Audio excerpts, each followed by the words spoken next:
우리 구세주가 되십니다. 우리의 구세주가 되십니다. 나같이 신앙고백 드림으로 7월 15일 수요일 새벽 예배 드리도록 하겠습니다. 나는 전능하신 아버지 하나님 천지의 창조주를 믿습니다. 나는 그의 유일하신 아들 우리 주 예수 그리스도를 믿습니다. 그는 성령으로 잉태되어 동정녀 마리아에게서 나시고 본디오 빌라도에게 고난을 받아 십자가에 못 박혀 죽으시고 장사된 지 사흘 만에 죽은 자 가운데서 다시 살아나셨으며 하늘에 오르시어 전능하신 아버지 하나님 우편에 앉아 계시다가 거기로부터 살아있는 자와 죽은 자를 심판하러 오십니다. 나는 성령을 믿으며 거룩한 공교회와 성도의 교제와 결론소하는 것과 몸의 부활과 영생을 믿습니다. 아멘. 찬송가 210장으로 찬송드립니다.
오늘 새벽에 주신 하나님의 말씀은 사무엘하 7장 10절에서 17절의 말씀 보도록 하겠습니다.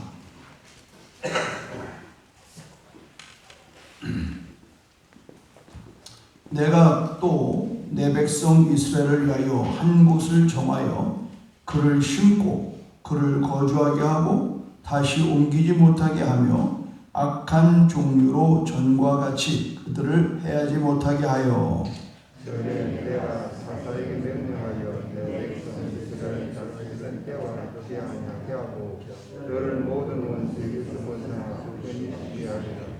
여호와께서 또 내가 이르노니 여호와가 너를 위하여 내 수완이 차서 내 조상들과 함께 누울 때에 내가 내 몸에서 날 내 씨를 내 위에 세워 그의 나라를 견고하게 하리라. 그는 내 이름을 위하여 집을 건축할 것이요 나는 그의 나라 왕위를 영원히 견고하게 하리라. 나는 그에게 아버지가 되고 그는 내게 아들이 되리니 그가 만일 죄를 범하면 내가 사람의 매와 인생의 채찍으로 징계하려니와 내가 내 앞에서 물러나게 하고 너에게도 내 백성을 그에게서 빼앗기는 아니하리라. 내 집과 내 나라가 내 앞에서 영원히 보존되고 내 왕위가 영원히 존고하리라 하셨다 하라. 나단이 이 모든 말씀들과 이 모든 계시대로 다윗에게 말하니라. 아멘. 오늘 지금 이 말씀은 하나님이 다윗과 다윗의 가문 또 이스라엘을 축복하는 말씀인데요. 여러분 아시는 대로 지금 이렇게 축복을 받는 일은 어저께 말씀드린 2절에 있습니다. 3절 2절 3절 제가 보겠습니다. 왕이 선지자 나단에게 이르되 볼지어다 나는 백향목 궁에 살거늘 하나님의 궤는 회장 가운데 있도다. 이것 때문에 다윗은 마음이 편치 않았습니다. 자기가 지금 이렇게 백향목 궁궐에 살면서 하나님의 법궤는 여전히 텐트 안에 있는 것에 대해서 상당히 마음이 불편했습니다. 얼마나 아름답습니까?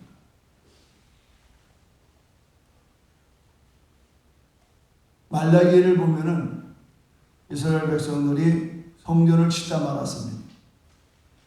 여러 가지 이유로 짓다 말았습니다. 그리고 오랜 동안에 그들은 자기들의 집을 짓는 일에 최선을 다했습니다. 하나님의 말라기에게 바른 말씀이 내 집은 너희들이 짓다 말고 내비둬 놓고 너희들 집을 짓기에만 급급하는구나. 안타깝다. 이렇게 말합니다. 학계도 마찬가지입니다.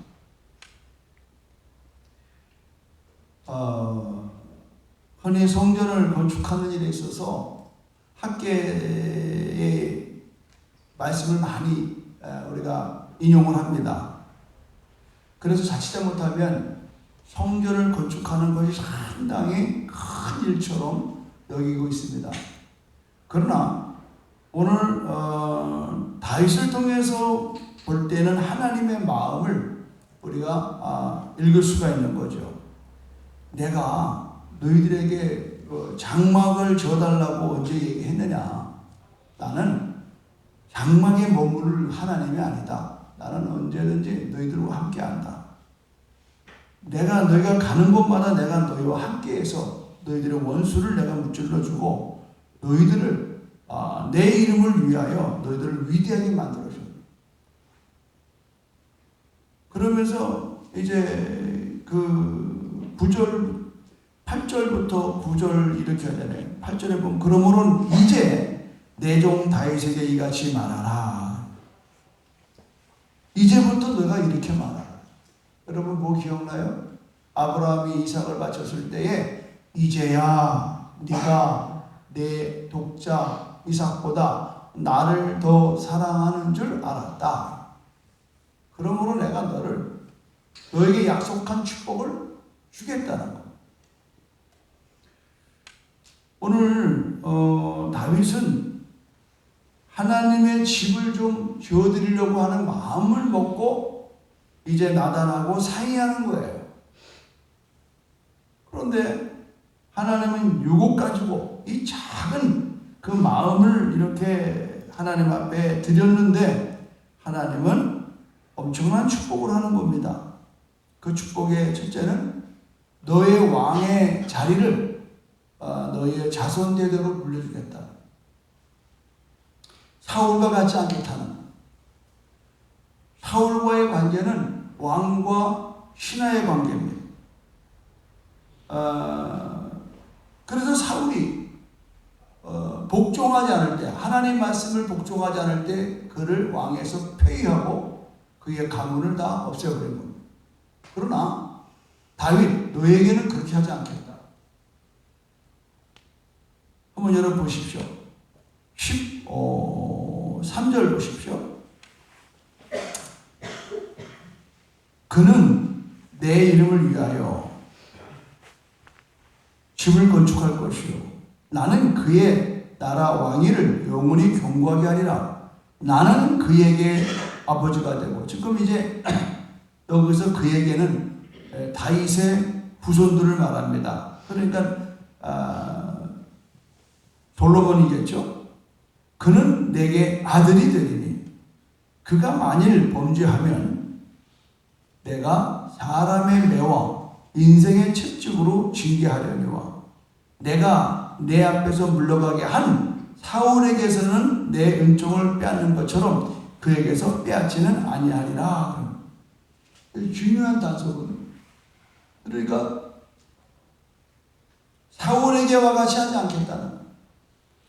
너희들이 여전히 나한테 범죄할 수 있는 일이 있지만 그러나 그것을 매와 채찍으로 징계하겠다. 아버지와 아들의 관계는 어떤 약속이 깨질 수 있어요. 그러나 아주 끊어지질 않습니다. 주종관계, 주인과 하인의 관계는 잘못하면 그냥 파괴하는 거예요. 손해배상하고 내 재산이나 내 어떤 것에 해를 끼치면 손해배상 청구하고 때려서 내보내면 그만해요. 그러나 아들에는 그렇지가 않아요. 아들은 매와 징계로 단호하지만 그러나 아버지와 아들의 관계에 고적은 깨트리지 않는다.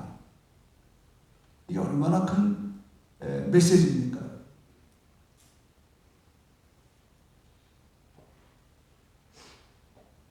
우리가 예수 그리스도를 믿을 때에, 그를 영접할 때에, 영접하는 자, 그 이름을 믿는 자에게는 하나님의 자녀가 되는 권세를 얻었습니다.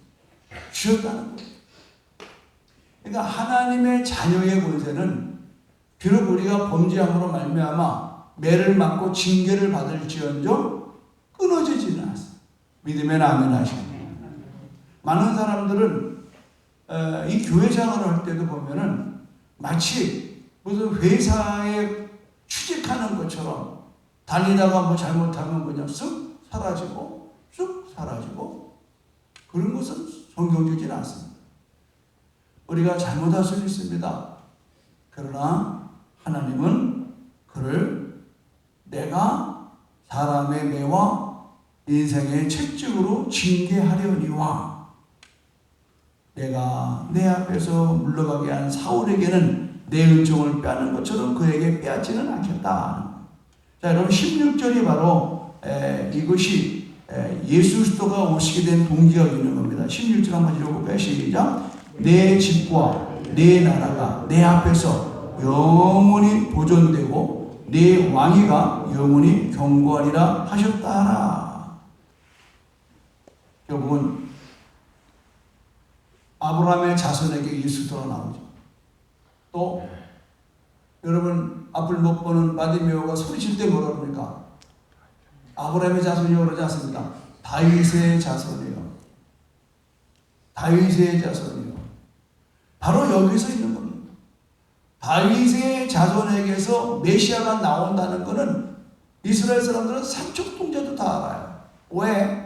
오늘 하나님의 약속된 말씀은 그들의 후손들을 믿기 때문에 이걸 믿으시길 바랍니다. 그래서 아브라함의 자손 가운데에 이새가 나오고 이새 가운데에 다윗이 나오고 다윗의 가문, 그러니까 아브라함부터 다윗까지가 14대고 다윗으로부터 또 이제 이렇게 나오는 게 14대고 그래서 그 14대 연결해 가면서 결국은 예수 그리스도가 그 가문에서 나오시게 돼요. 여러분, 우리가 인생 살면서 아주 작은 사랑에도 하나님이 기뻐하는 것을 제가 말씀드리는 겁니다. 오늘 새벽에. 작은 사랑, 작은 순종이 큰 축복을 받아요. 우리는 뭘 좀 하면은 그냥 큰 것만 생각을 해요. 큰 거 그렇지가 않아요. 예수님이 뭐라 그러냐면 작은 자에게 물 한 그릇 대접하는 것도 내가 결코 그 상을 잃지 않는다. 결코 그 상을. 제가 이번에 부에 가서도 제가 그 새벽에 이순영 목사님 이야기를 좀 했어요. 그 딸내는 지금 나이가 이제 70岁 됐죠. 그 딸이 오랜만에 그 가족과 함께 제주도를 찾아왔어요. 꼭 저희 어머니를 보고 싶다는 거예요. 오랜 세월 지났잖아요. 오랜 세월. 그래서 어머니를 뵙고 와서 나와서 하는 말씀이 그 목사님의 딸이 신학 박사하고 하는 분인데 가면서 이런 말을 해요. 박 목사의 가족의 자손이 잘 되는 거는 전적인 어머니의 헌신 때문에 그런 거야. 그래요? 저도 그런다면 어떤 면에서 그런가요? 하고 모른 척 한번 물어봤어요. 그때 그분은 연세대학교 3학년 다녔대요. 그래서 저희 어머니는 뭐 돈도 없는 거고 배운 지식도 없고 늘 교회에서 행사 끝나거나 주일날 끝나면 끝까지 남아서 설거지하는 분은 항상 저희 어머니였어요. 우리 동생들이 창피하다고 어머니한테 야단도 많이 했어요. 저는 좀 철이 들어서 창피하다는 말은 안 하고 아유 어머니 그냥 적당히 하세요. 이렇게 혼자서 애쓰시지 마세요. 이렇게 끝내는데 그 목사님 딸은 그래도 큰 딸이니까 그걸 본 거예요. 한 번 보고 두 번 본 게 아니라 여러 해를 본 거예요. 이분이 평생에 명일이 어머니가 보고 싶다는 거예요. 뵈러 온 거예요. 근데 왔는데 뭐 알아볼 수 없는 치매 노인이 돼서 요양원에까지 가. 이분이 눈물을 흘리면서 그러는 거예요. 박 목사, 어머니한테 감사해. 내가 볼 때는 니네 집의 식구들이 이렇게 복되게 사는 거는 전적인 니네 엄마 덕이다. 변함없이 내가 그 대학생의 목사의 딸로서 그 구질구질한 그 교회, 그 조그만 교회거든요. 한 50명 되는 교회 늘 보면은 굳은 일은 니네 엄마가 다 하더라.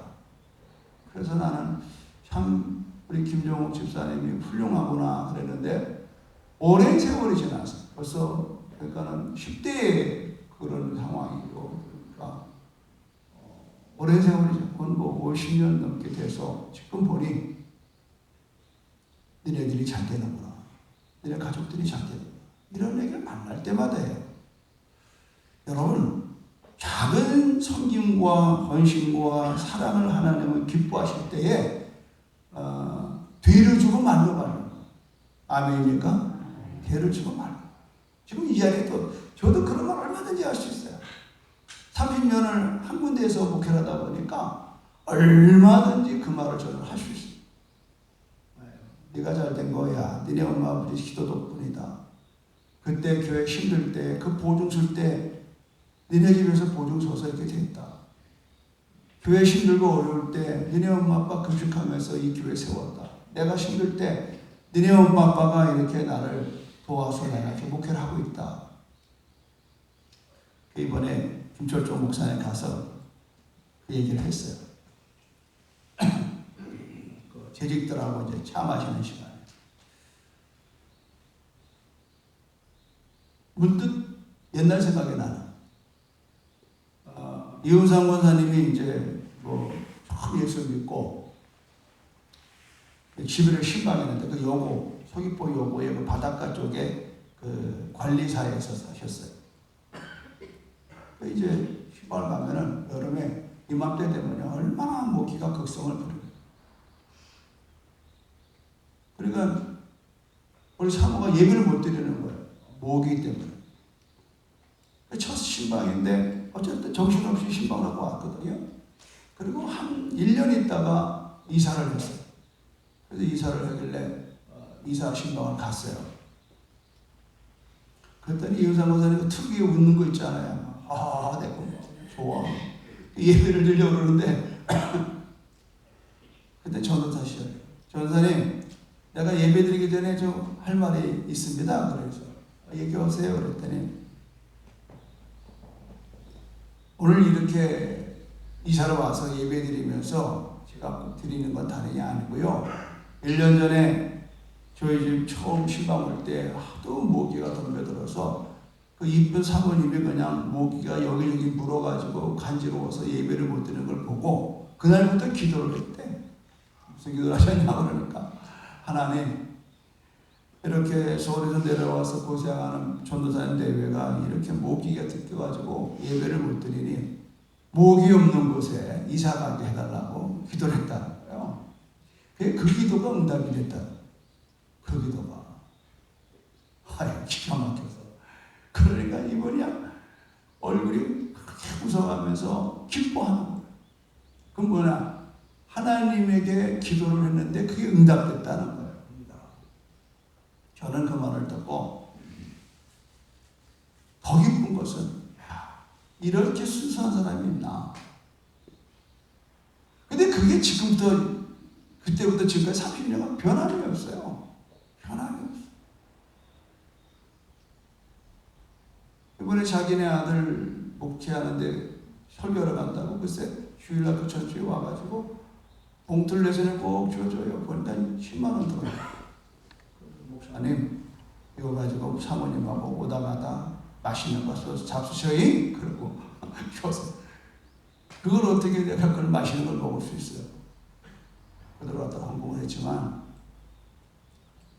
우리가 참 오늘날은 이 말씀을 보면서 이 하나님을 향한 진실된 사랑의 고백이 하나님 마음을 감동시킬 때 하나님은 한없는 은혜로 베푸시는 걸 믿으시길 바랍니다. 내가 그 교회 재직들이 다른 데 은퇴하고 오신 장로님만 4분이더라고요. 교인들이 애어들까지 해서 60명이 넘더라고요.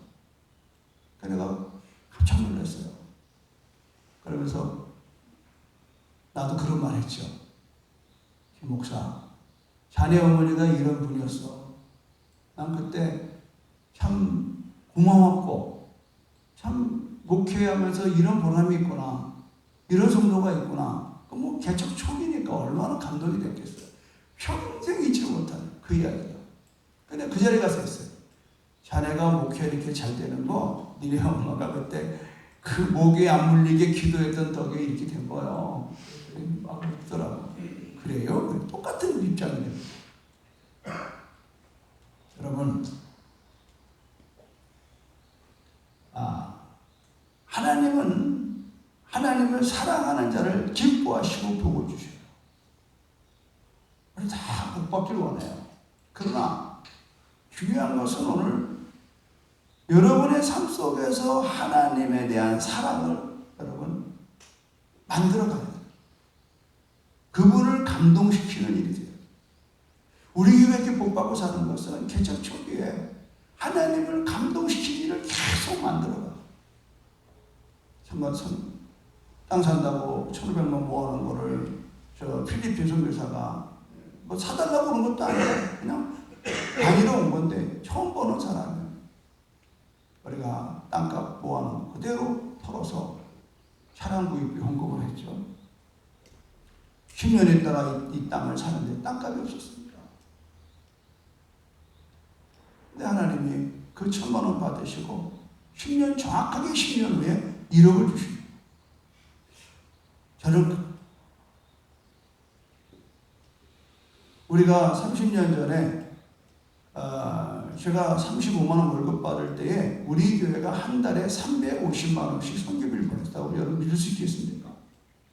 그때의 선교비 받은 교회가 많으니까 알았어요. 그러니까 오늘도 선교위원회 기도해야 한다고 그러시는데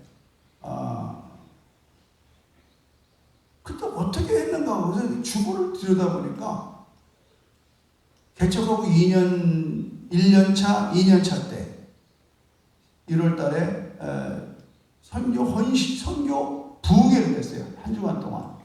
그 선교 부흥회는 재밌어요. 교회 짓기 위해서 헌금을 모으는 게 아니에요. 첫 해는 오신 총회에서 일하시는 목사님이 이 교회가 이렇게 뜨겁게 개척하자마자 부흥되니까 딱 1년 됐을 때 1주년 기념 부흥회 때 오신 분은 교회를 좀 지을 수 있도록 이렇게 부흥의 분위기를 만들려고 아주 만반의 준비라고 하는데 보니까 이 교회가 그렇게 하기엔 너무 역부족이에요. 뭐로 바꿨느냐? 나보고 어디 사네? 교회 옆에 살았거든. 그러니까 대부분 하는 말이 목사가 교회 옆에 살아가면 교회 부흥되는 법 없다. 내보내라. 그때 신고가 끝날 때예요. 2월 달이면. 그래서 뭐 땅 사고 교회 짓는 거는 역부족이에요. 우리 교회 형편으로. 그런데 그때 개척 멤버들이 헌금을 해서 제가 1년 연세가 그때 350만 원. 굉장한 겁니다. 그 당시 때. 그래서 별장이 나와 있어요. 별장이 빈 게 있다고 그래가지고 그걸 이렇게. 그래서 1년인가 2년을 교회에서 살고 3년째부터는 제가 별장에서 살았어요. 그게 그 당시 때 성도들의 헌신에 의해서요. 그런데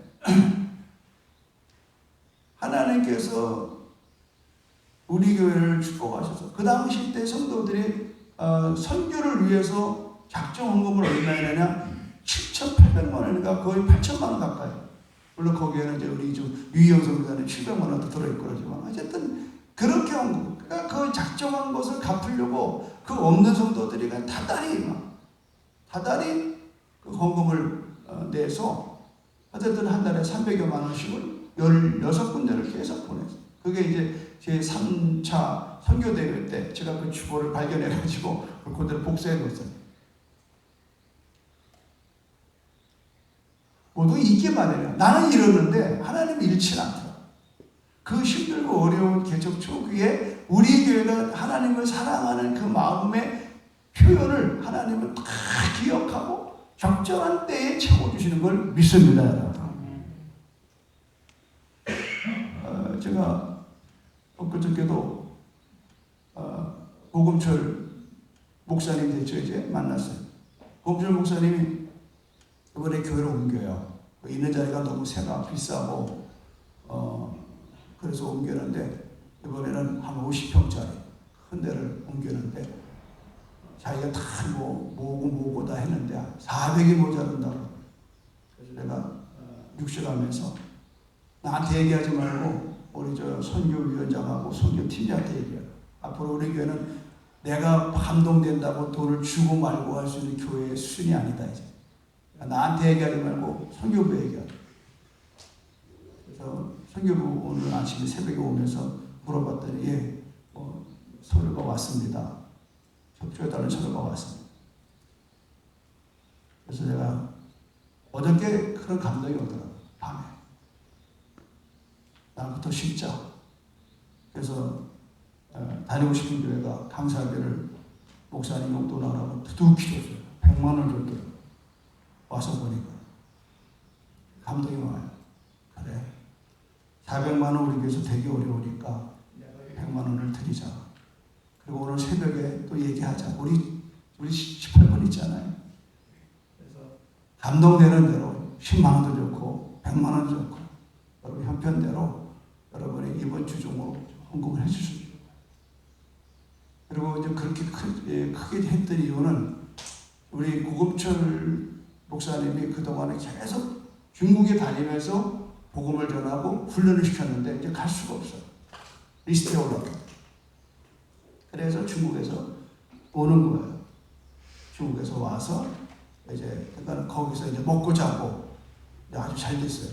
예전엔 가르칠 데가 없어서 그냥 여기저기 다니면서 돈을 많이 썼는데 우리가 그래도 우리가 뭐 지교회는 아닙니다만 그래도 우리 교회를 이렇게 힘입어서 계속 목회를 하고 이제 목사가 됐어요. 그동안 영광선교회에서 다달이 20만 원씩 드리는 것도 제가 끊으라고 그랬어요. 이제 목사 됐으니까 알아서 하라. 그래서 영광선교도 안 모이니까 뭐 회비가 없으니까 선교비 못 모이니까 못 주는 거예요. 그러나 우리 교회가 이제 선교부에서는 중국 사람들 와가지고 먹고 자는 부분은 우리가 책임지겠다 이렇게 이제 합의가 됐는데 이번에 어쨌든 교회를 이전하면서 상당히 마음에 큰 비전을 갖고 움직임. 우리가 중국 못 다닙니다. 우리가 중국 가서 선교하는 마음으로 해외 못 다닙니다.